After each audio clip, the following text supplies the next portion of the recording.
হরে কৃষ্ণ। আজকে আমি বানিয়েছি পেঁপে আলু সয়াবিনের একটা সবজি। পেঁপে আলু সয়াবিনের সবজি বানানোর জন্য আমি টমেটো, কাঁচা লঙ্কা, আদা আর খানিকটা গুঁড়ো মশলা নিয়ে নিয়েছি। জিরে গুঁড়ো, ধনে গুঁড়ো, হলুদ আর লবণ জল দিয়ে মিশিয়ে নেব। টমেটোটা আমি পেস্ট করে নেব, আদাটাও আমি পেস্ট করে নেব।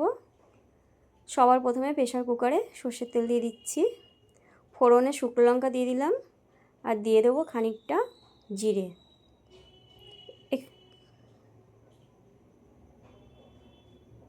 এবার কেটে রাখা আলু আর পেঁপেগুলো দিয়ে দেবো। ভালো করে আমি আগে সবজিটাকে একটু ভেজে নেব। বেশ খানিকটা ভালো ভাজা হয়ে গেছে। এবার আমি এখানে সয়াবিন সেদ্ধটাও দিয়ে দিচ্ছি। সয়াবিনটা চিপে জল ঝরিয়ে নিয়েছি। এবার সয়াবিনটাকেও ভালো করে ভেজে নেব। সয়াবিনটাও ভালো করে ভাজা হয়ে গেছে। এবার আমি গুঁড়ো মশলা আর এই টমেটো, আদা, কাঁচা লঙ্কা সব মিশিয়ে রেখেছিলাম, সেই মশলাটা দিয়ে এবার খানিকটা সর্ষের তেল দিয়ে দিচ্ছি।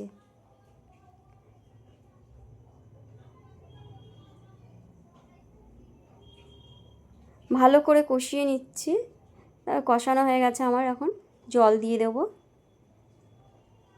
পরিমাণ মতন জল দিয়ে দিচ্ছি।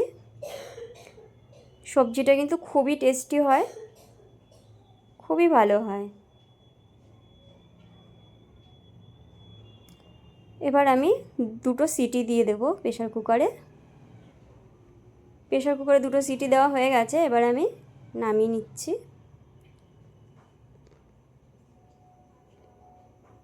কোনো সবজি আমার গলে যায়নি, কিন্তু সেদ্ধ হয়ে গেছে। এবার আমি এই সবজির মধ্যে খানিকটা চিনি, গরম মশলা গুঁড়ো, আরও কিছুটা সর্ষের তেল দিয়ে ফুটিয়ে নিচ্ছি। কিছুক্ষণ ফুটিয়ে নিয়ে নামিয়ে নেব। এই রান্নাটার মধ্যে কাঁচা সর্ষের তেলটা দিলে পরে খুব সুন্দর একটা সেন্টও হয় আর আলাদা একটা স্বাদও আসে।